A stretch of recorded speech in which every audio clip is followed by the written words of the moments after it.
Hi everyone, welcome to the Knitting Turnpike.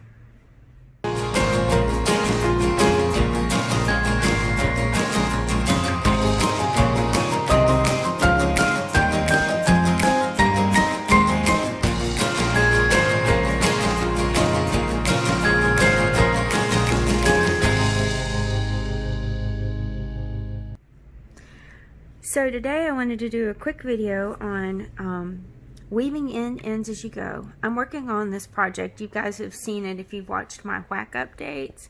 This is a year-long project.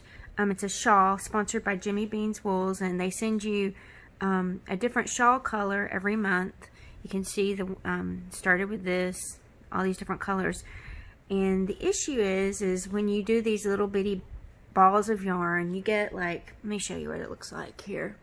You get a little ball of yarn in a little can, and this is my, I'm starting, I'm a little bit behind right here. I'm starting June. This is June's, and this is Urchin. It's pretty. Anyway, I get off on that if I'm not careful. Anyway, what happens is when you do this projects like this is I didn't do my weaving, my ends as I went along on this section, and you can see every month you have all these, you know, last month where you break the yarn from the knitting, and then where you attach the new yarn, and you have a ton of these all along the edge of your shawl, and it just drives me crazy. So I like to weave in my ends as I go, and what happens is you can see where I did it here. It ends up I weaved it in this far, so all I have to do after I block it is I just have to cut it. Once I block it, I'll come back and I'll trim them, and I don't have to sew all of those in at the end of my knitting. A lot of people hate to do that. I'm one of those people. When I have a lot of ends to weave in, I'm just like, oh man, I thought I was done. I get to block it, and nope, I gotta weave in all these ends. So here we go.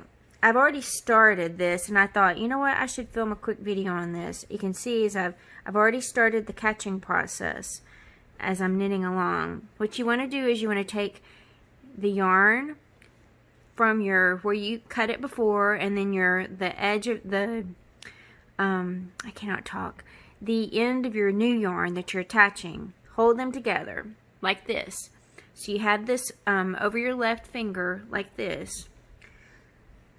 Hold it kind of taut, and then I'm just knitting this next row. It works really well when you have knitting. When you have a lot of yarn overs, you can kind of start to see it, so I kind of don't do it then, but when you're just knitting, it's a great way to weave it in. Okay, so first thing you want to do is you want to put your knitting needle in as if you're going to do this when you go to knit the stitch. You pull your yarn and your yarn that you're weaving in to the top. Then you wrap your stitches if you're going to knit it, or whatever it is, if you're going to purl it, whatever. You wrap your stitch, but you don't do it yet. You take the yarn back down and under your knitting needles, just like there, and hold it tight, and you go ahead and you knit your stitch. Then on your next stitch, you're going to catch it. It's caught it, but you don't have to do all that moving up and going around. You can catch it underneath, and so you just have to do that every other stitch. And as you can see, it's caught under there. It's all woven in, and I just do this for, you know, a few inches, and then just leave it. And like I said, I'll cut them off after I block the shawl. Anyway, let's do it again. You stick your needle in as if you're going to do your stitch. You pull your yarn that you're weaving in up like that. Wrap your yarn around the stitch like that. Before you pull it through, you take your yarn that you're weaving in under your knitting needles, so it looks like that. And then you pull your stitch through. And then you can see you've caught the yarn underneath. You're weaving it in as you go. Let's do it again.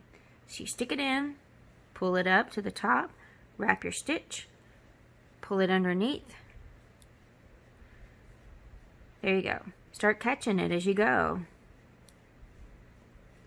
I like doing it that way, but as you can see, it's just nice and neat. and it's already done. And as you block it, it does get a little bit smaller. You know, it just weaves it all in, and you're done. Nice and caught. Anyway, I thought that was pretty interesting tip. I like to do that again when I have a lot of color changes. If you have any questions or comments about this, if you like this video, please give it a thumbs up. Love if you subscribe to my channel. Thank you guys so much for watching, taking the time to watch my channel and supporting me. I hope you have a wonderful day. See you next time.